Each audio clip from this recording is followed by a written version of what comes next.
Welcome to LawPath's legal education videos. My name is Damon Murdoch. I've been a lawyer for over 10 years in Australia. Today we're talking about companies versus sole traders.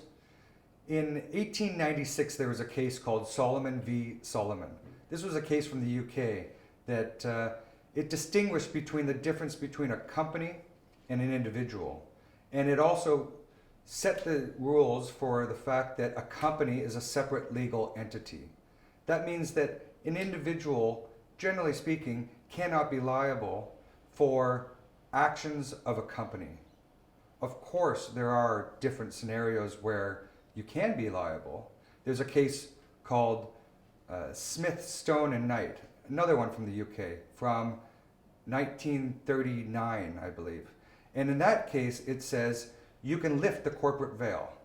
And that is, you can unlock and go after the directors personally in certain situations where the company has really been acting in a way that shouldn't allow the directors to get away with what they're doing. And that's called piercing the corporate veil, and piercing the corporate veil normally only occurs in situations like fraud. So the important aspect is that a company is its own legal entity. A lot of you have a company which is PTY Ltd. PTY Ltd means proprietary limited. Proprietary private limited, meaning the shareholders are limited to the amount that they paid on those shares. So if you have a company with 100 shares and you've paid $100 for those shares and you're that shareholder, your liability as a shareholder is limited to $100. Now, what's important is to look at the fact that a company is a separate legal entity. It gives you these protections so that if something goes wrong, it's the company's responsibility. It's not you as a director. It's definitely not you as a shareholder. However, certain things you got to make sure you do right. If you're a director of a company, you need to make sure that you're following all the rules under the Corporations Act. Primarily director duties. And those director duties we'll get into in another video, but they're things such as acting in good faith, using skill and diligence in your decisions. There's a couple other areas where a director could be found personally liable. In those situations is normally Section 18 of the Australian Consumer Law. A person shall not mislead or deceive another. That's essentially the catch-all clause for lawyers when they want to go after an individual and a company. It's a director might have misled and deceived someone to invest money into them when they knew that what they were saying and what they represented was false. Another section is 588 of the Corporations Act.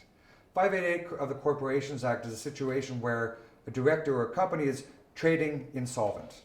That is, you've signed on for a contract, you've continued running your business, but you know that you cannot meet those obligations.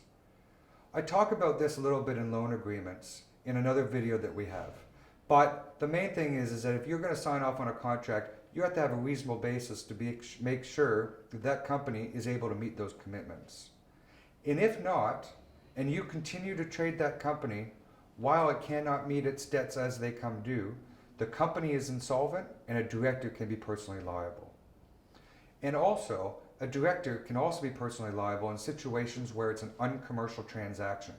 That is, a director has purposefully transferred money out of a company or transfer an asset out of a company on uncommercial terms. These are the main areas where a director can be personally liable. But other than those situations, which sounds like a lot, but other than those situations, the company is a separate entity. All the debts stay with the company. All the liability stays with the company. The shareholder doesn't have liabilities. And the directors have very limited liabilities in limited circumstances. Compare that to a sole trader. See our other video on sole traders to do a comparison to decide whether you think you should go into a company and convert from a trading as sole trader scenario. Thank you for watching this video. For more videos, make sure you subscribe to our YouTube channel. And for more information, visit www.lawpath.com.au. I'll see you next time.